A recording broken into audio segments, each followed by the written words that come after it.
Welcome to the MAM journals. I haven't actually done a new Honda in any of my videos. I have covered a couple of older ones. I've covered my SP1 and SP2, and I also did a friend's 404.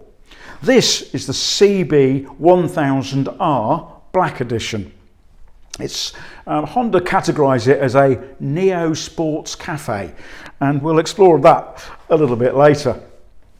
The reason I've had the opportunity to test this is a friend of mine, Simon, bought it a couple of months ago. He's, like a few of us, lucky enough to have more than one bike, and he doesn't do particularly high mileage. So he said it would probably take him a couple of years to actually get to the running in. So he said, would I mind putting a few miles on it? And I thought that was a very kind thing to do. And it suits him as well. So that was a win-win. Today what we're going to be doing is a fairly usual format. We're going to be doing a technical walk around on the bike. We'll talk about the engine. We'll talk about the chassis and specifications of the bike. I'll then do something on the technology on the bike, because there's actually more technology on here than I first thought, and aesthetics and finish. After that, I'll take you for a ride on the bike and give you my sort of views as I go before coming back here and giving you my initial first impressions. I do hope that you enjoy the video. One thing I like about this bike is it's quite traditional in so much as it's an engine with some other stuff. This is a traditional straight four Honda. It's liquid cooled, twin overhead cam. It produces 143.5 brake horsepower and 104 Newton meters of torque. It's actually based on the Fireblade engine of 2006, but before we get too excited, that engine had significantly less power than obviously the modern one does. And now one of the things I quite like about these videos is I tend to wander off piece. So now I've got to remember what the new Honda Fireblade does, and from memory, the brand new Fireblade produces 212 brake horsepower and weighs 201 kilos. So whilst I mentioned the word Fireblade, as I say, keep that in perspective. It's a soft tune Fireblade engine of the past. I particularly like this 4x2x1 exhaust. I think that sort of nicely sets it off and gives it this very distinct forward-leaning sort of perspective. And I overuse the word, but as you glance at the bike, it just looks purposeful. So this is, let's have a look around the chassis and dimensions of the bike. This height has been lowered. The conventional height is 830 millimeters, but my friend wanted to be a bit lower, so he has done something in here on this rear shock. I thought he might have put that collar in there. He had it done, and that there are implications of that, because although it has lowered it, it's taken out some of the travel, so much so that I actually managed to bottom it out. So, but that was an interim solution. In fairness, the bike is about to be fitted both front and rear with nitrons, so that'll be very interesting to see what it's like to ride after that.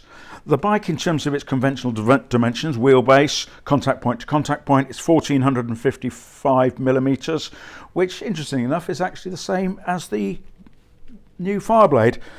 The bike weighs 212 kilos, which, if you think in old money, obviously you just times that by 2.2, so that's 466 pounds.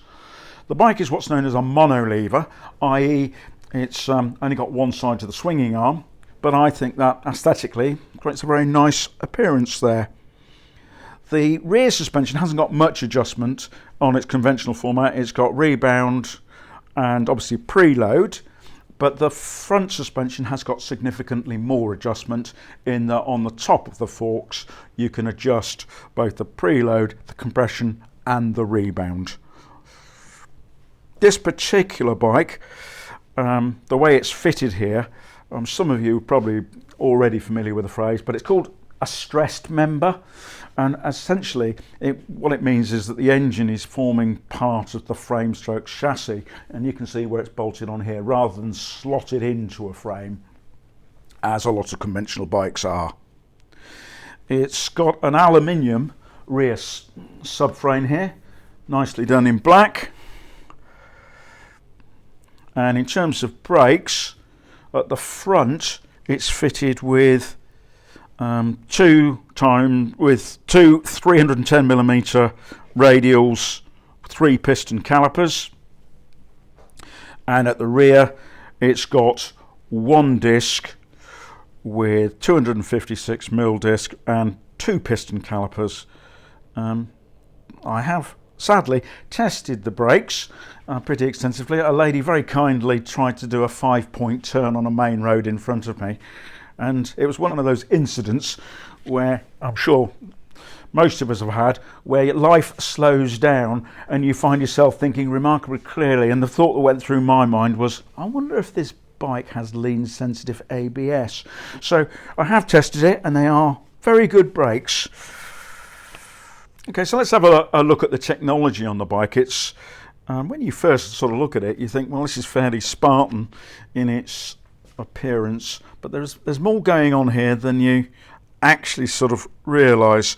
Once I'd faffed about with the buttons and got it to do it, there is quite a lot in there, and I'll show you some in a second. It's got a 5-inch TFT.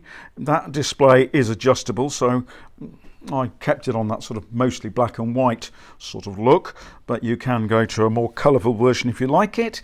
It's got 3 modes on this button over here, and truth is in the telling. You can see it's in sports mode, probably more a reflection of me than I'm necessarily happy when I ride the bike. You've got standard mode, you've got a rain mode, and then you can actually individually set it. So there's quite a lot going on here. You've got adjustable traction and torque control, you've got engine braking control, you've got quick shifter control and 3 modes on that. And again, I'll talk more about that when I actually do the riding. And it has got smartphone connectivity. It's also got what's called an emergency stop signal, ESS, I think that is the acronym. And I may have tested that with my lady coming out in front of me, but how you actually change the modes, this took me a little while to work it out, is if you hold that, you then go into quite a lot of sophistication and quite a lot of options as to what you can do. You can see there you can change the display, the background, and you've got lots of things that you can set on it, including the service. Let's see if I can get it to go to that. You can see where you can set your service in there, level. So a lot more sophistication than you might initially think. It's got also when I ran on it, it's got what's called auto cancel indicators, which aren't like the old ones, which just sort of worked on time. The more modern versions actually use wheel sensors to see if you've actually turned. If there's a differential between what the front and the back is doing, then it will continue to signal. So that was actually quite good, because I do have the habit of leaving indicators on, so it's nice that it does it for you. Aesthetics and finish. Well, this, as I've said earlier, is a Neo Sport Cafe, but to me it looks like a naked sort of muscle bike stroke roadster. It's certainly not a super sport naked. They're a different category of bike. This is called the Black Edition, although it's not in black. I think they call that colour Faded Jean Matte, something like that. But I liked it, but you know, these black editions, they divide opinions really, and some people like chrome on them. They are available in more conventional, you know, more chrome here. This particular, as I say, this particular version, this is blacked brushed aluminium, as is this. You get a little cover on the top front here, protecting the instruments, because it does nothing else than that. And the bike comes with this cover as standard, and of course the blacked exhaust as opposed to the chrome versions. It's one of those styles of bikes where the top is smaller than the bottom, and it's very obviously shorter here, and as a result they end up with one of these, which, if I'm honest, aesthetically isn't to my liking, but you can of course get what's called tail tidies and end up putting the plate on there. That's to do with regulation about distances and number plates and various other things, so people have found their way around that, but it certainly would make it tidier.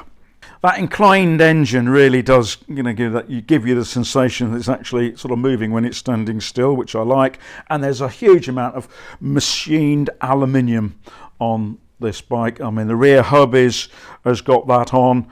You've got it here on the engine cases. You've got this. I think that's probably the pivot plate. Nicely done. And you've even got some up there on the handlebars. So I liked it. I think the seams on this tank are frankly amazing in terms of how it's finished. The colour, regardless of whether you like the colour and whether you like matte paints or not, the quality of the paint is really very good.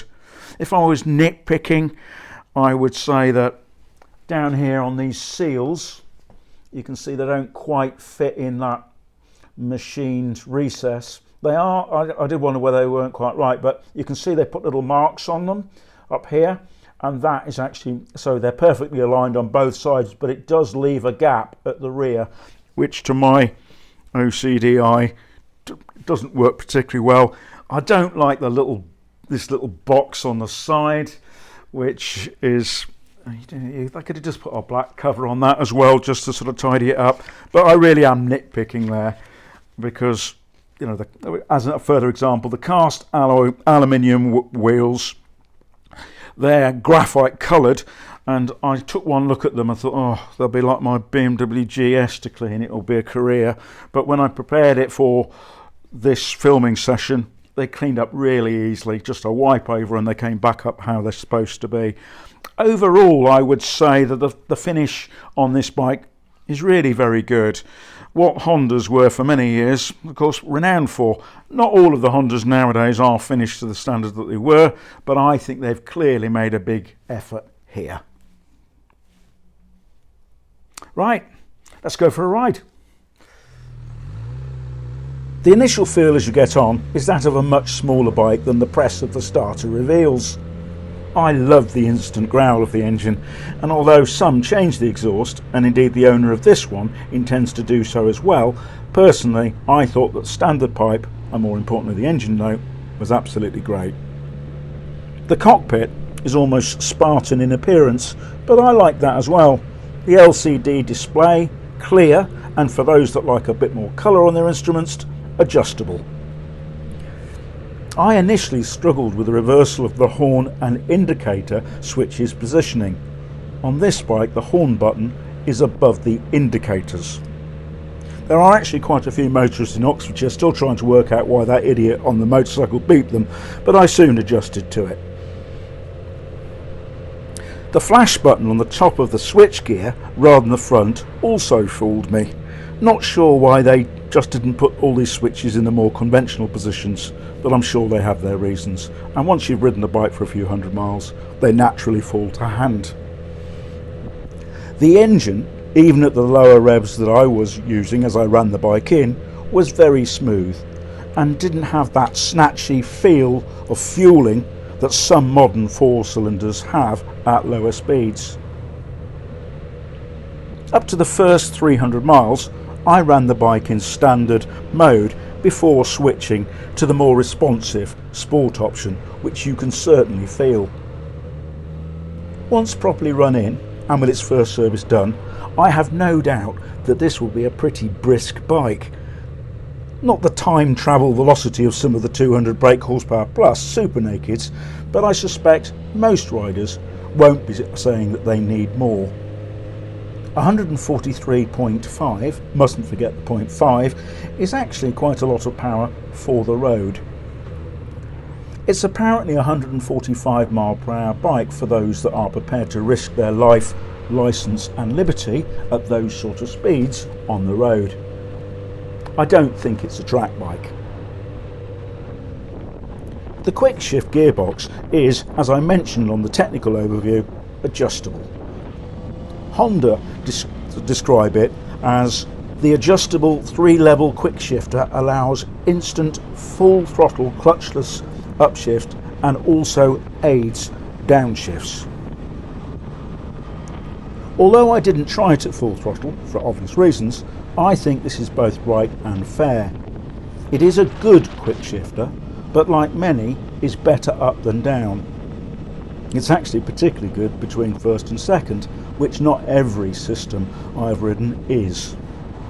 Although I did like it, I think to give you perspective, and if nothing else my personal view, the quick shifter fitted to the Suzuki 1000 is probably slightly better. I do think the Suzuki system is currently the benchmark. This bike comes with quick shifter as part of its initial specification, and it is an option on the base bike. Personally, I would take it. With the lowering work that has been done on this bike, it really didn't enjoy my bump road test, but I'm sure the soon-to-be fitted Nitron rear shock absorber will resolve this. On ordinary roads and at ordinary speed, it was okay. The short wheelbase, steep rake, is 25 degrees, 104 Newton meters of torque and central riding position make this bike a natural contender for mono-wheeling experts.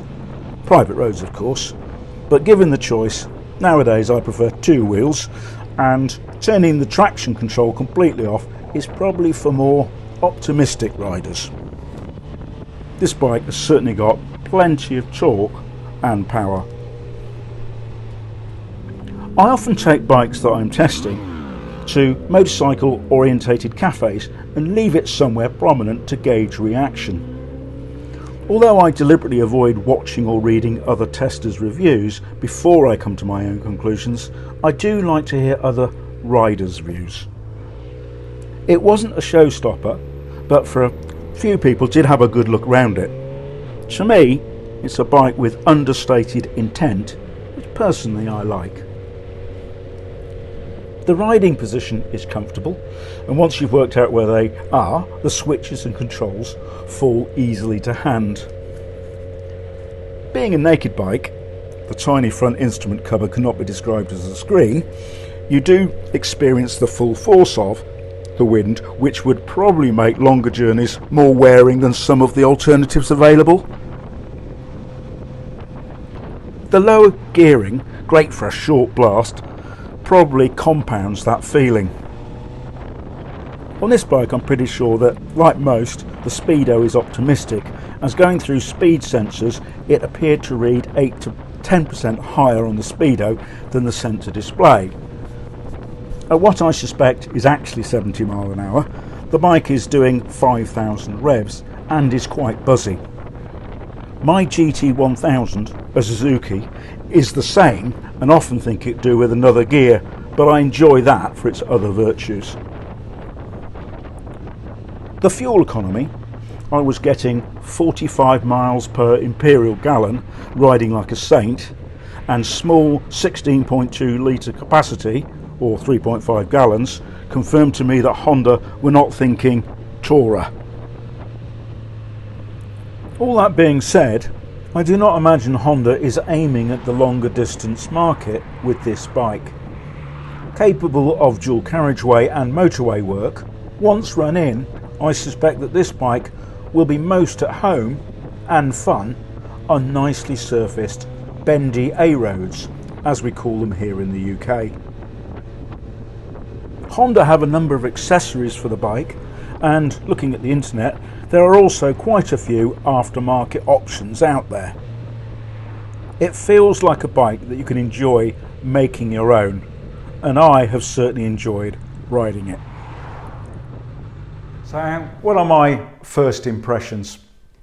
Well, I was a little bit constrained on the bike, but obviously I'm running it in for a friend and I wanted to do that carefully. And secondly, the modification that's been done on the suspension did restrict a little bit what I could try in terms of handling. Things I immediately like about the bike, I'm taken by a very smooth engine. It's got great fueling on it and is turbine-like in its approach. I like the gearbox. I think the aesthetics and finish for my eye are very good, and I just love that crackle as it starts up it sounds like a proper Honda. I couldn't, of course, really test the handling of the bike with the modification that's been done to the rear shock, and I've never ridden it standard, so I don't know what's that like. But I'm actually quite an advocate for nitrons, which Simon is going to have fitted to this bike. I've got 3 sets on my bikes, and I've actually probably ridden 5 which have got it on, and on every occasion I found they've enhanced the handling from standard. I think with this bike, with a nitron setup, technology turned down, and an enthusiastic rider, it'll be quite some muscle bike. But what I like about this bike is that actually, as well as clearly being capable of doing that sort of riding, it's also a bike that you can ride at a less frenetic pace and still enjoy. Some muscle bikes, you can't do that. They're either on or off. People say to me that they love the golden age of the 80s with motorbikes, or 70s or 90s, depending on their generation. Whilst I can relate to that and do understand where people are coming from, I think we're in a golden age. Nowadays you can buy bikes that can fit all of your aspirations and ambitions in terms of riding and style, and with the new technology, which you can turn off, you have that flexibility of choice. I've really enjoyed riding this bike, and thank you, Simon, for lending me the bike and letting me have a go. It's very kind of you. I'm actually going to drop it off at the Nitron factory, which is about 10 miles down the road from me, and I'll be picking it up when they finish the work on it and dropping it back to Simon. So I'm really looking forward to riding the bike. Now it's got a few more miles on, and with the new suspension. I suspect that will be even more fun than I've had so far. I do hope that you've enjoyed the video, and if you did, you might like to press like or consider subscribing. But as always, what's most important is that you ride safe and you stay well.